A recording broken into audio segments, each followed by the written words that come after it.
Hey guys, I'm going to be talking through my plan change process with my client who I've chosen to call Charlie. Just a quick recap a little bit about Charlie. He's a 16-year-old male who was born and raised in Missoula.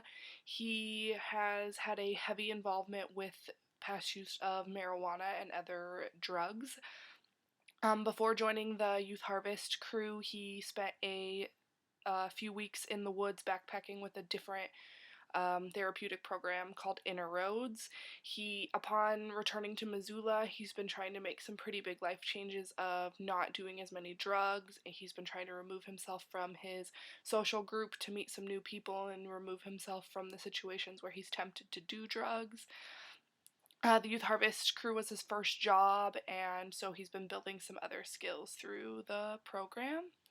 So I'll just start with the first phase of the plan change process, which is engagement. So one of the first perspectives that I would choose to use with Charlie would be the strengths perspective.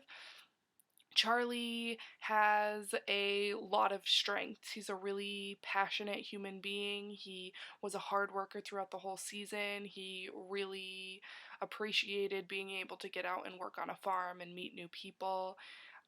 He is working on removing himself from the drug culture, so that is a strength definitely for him. Another perspective I'd want to focus with Charlie would be person and environment. Charlie has a really supportive home life. He's trying to get involved with a completely new social group so that he can remove himself from the drugs that have been plaguing his life for the past couple of years. He really fit well into the farming community, and he made a lot of friends through the Youth Harvest crew, so that could be a really good support for him. Some of the following techniques that I would use with initial engagement with Charlie would be active listening. So Charlie really loves to have long talks that kind of challenge his worldview and give him different perspectives, and just actively listening to Charlie's fears and dreams. We did check-ins all through the season that he talked about how he loved that we could just talk about our highs and lows, and that was always really important, and he really always engaged thoroughly in that and appreciated being listened to. Another following technique that I would use with Charlie would be empathy. So at the end of the season, he talked about being clean for 1 week, and he mentioned something along the lines of, maybe that's not a big deal to you guys, but it's a big deal to me. And we were just like, that is great. You are making amazing strides, and it's so hard. And just for him to know that we are supporting him and understanding what he's going through the best we can and not judging him. Another following technique that would be good to use would be engagement. So teenagers are often kind of just shoved to the side. They're like not children anymore. They're not adults. And a lot of times they just don't feel like they're really being engaged and heard. So engaging him in an open, honest way, which would lead into my final following technique, which was rapport building, in which just building a relationship with him so that he feels safe and supported by some adults in his life, and that he knows that we understand that he's probably going through a really challenging period in his life right now. So that brings me to the second phase of the plan change process, which is assessment.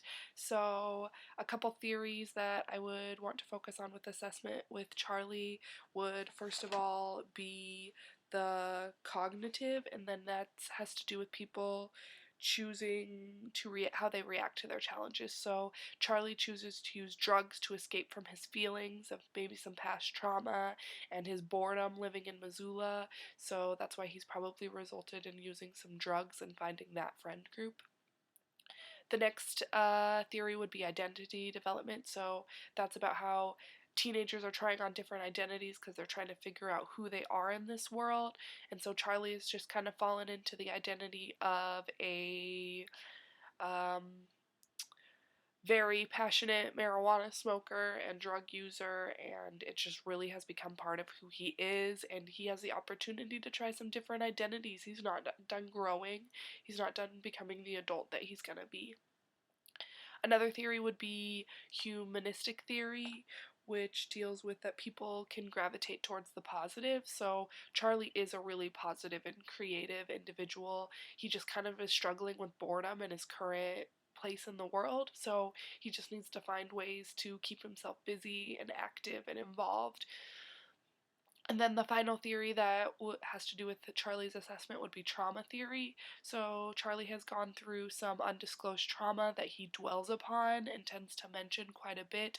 And so he has been self-medicating with his use of marijuana and hallucinogens, trying to help control his emotional state. So there is some trauma that is probably pretty important to address in his treatment.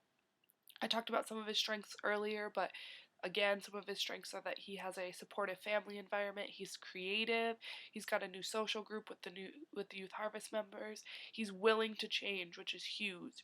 He loves to use meditation, and he's really passionate about organic farming and growing food and being in touch with the earth, which I feel like could be really beneficial for his continuing care. Some of his problems is that he has some PTSD and social anxiety. He is also struggling with addiction and depression, and also his boredom with his state in the world right now of being a teenager who's living in the same town he's been in his whole life. So, the third phase of the plan change process is the intervention phase. So, some of the theories that I focused on in the intervention phase would be the client centered model.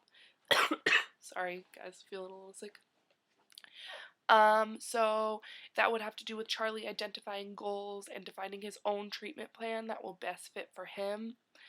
Also narrative therapy, so he can have just discussions with the Youth Harvest staff and allow Charlie an outlet to brainstorm and be able to rewrite his path, maybe get him into some journaling to write about where he wants to head from now. He has some big dreams and aspirations, and he really could work towards those and focus on those to improve himself. So, cognitive behavioral theory is that you have to change people's core beliefs, and one of Charlie's core beliefs is that marijuana is the only way that he's going to feel better. So, help him find that there's other ways to work on his emotional state than just through drugs. Psychoanalytic model, people need to develop insight into their unconscious drives in order to change. So that would have to do with telling Charlie that it's okay to talk about his past traumas with safe adults, and then just have time to have like an undisturbed discussion with him so that he can start processing some of these things that he's really holding on to. Motivational interviewing would just have to do with encouraging Charlie that he has so many strengths and praise his strides towards sobriety, and just, stay on the positive and keep pushing him in a positive way. And solution focused therapy has to do with, just making solutions to some of his problems, and discuss with Charlie other ways he can use his time other than drug use, and talk about ways for him to meet other individuals and talk about shared interests. And also task-centered model, which has to do with clearly outlining some goals for Charlie to achieve. So that brings me into some of my goals for treatment. So this has been kind of interesting because we did conclude our Youth Harvest season, but I just tried to kind of expand on where we've left off with him and where he could go from here if he continues working with someone. So my first treatment goal would be that he can meet some other peers and engage in some non-drug related social activities in order to expand his social circle. He's really anxious about meeting new people, and he just is having a hard time finding a new friend group, which he's really trying to do to remove himself from his drug use. So some of the objectives with that would be spend some time with the Youth Harvest crew members that he's made friendships with, and just continue to hang out with them with the months to come in non-drug related circumstances. Also, to attend 3 community events in the next 6 months that align with his personal interests, and maybe he's been involved in some art showcases and stuff, and that's a great way for him to continue to meet some new people. And also to maybe join one school group or club in the next few months that aligns with his personal interests, so he can meet some different kids who maybe are struggling with some of the same things that he is, that want some new friends, and I think that would be a great way for him to meet some new friends. My next goal would be for him to not do drugs after the completion of his probation for 6 months, because that's, kind of a time frame. I feel like then maybe he feels like he could do that and he could count those days and then work towards sobriety. So to do this, he'd have to leave social situations where drugs are being consumed and just not go to parties. He'd have to encourage his friends to do other activities such as skateboard or cook or paint or hike instead of going to parties. And to feel free to call a Youth Harvest staff member or a trusted adult when he's attempted to do drugs, just so he has somebody to talk to. And then my final treatment goal for Charlie would be to talk about his past traumas. He could meet with a therapist twice a month for the next few months and then reevaluate from there. Push his boundaries on his comfort to talk about one uncomfortable memory each therapy session, and to use self-care techniques that he learned with the Youth Harvest, such as body scan and meditative walking and breathing when he's really feeling anxious. So the final phase of the plan change process is the evaluation phase. So to evaluate the success with Charlie's treatment, I chose that we should do client self-report, which would have him evaluate his drug use and if he feels like he has made a new social group and has found different ways to spend his time, and if therapy has been a useful thing for him. Evaluate the achievement of goals, and also do pre and post tests because case notes have been maintained on Charlie's progress from the beginning of the Youth Harvest season. So we could just go off of those notes and see where he is in another 6 months and just see if he's made some strides in the way that he wants to go. I feel like success with Charlie would be evaluated in him finding a new social group, maybe alleviating some of his social anxiety, continue that week of sobriety and turn it into more weeks of sobriety. So yeah, that's my plan change process on Charlie. Good job, everybody. I'm excited to watch all your videos. We did it. We're here. It's pretty exciting. So, alright. Have a good weekend, guys. Bye.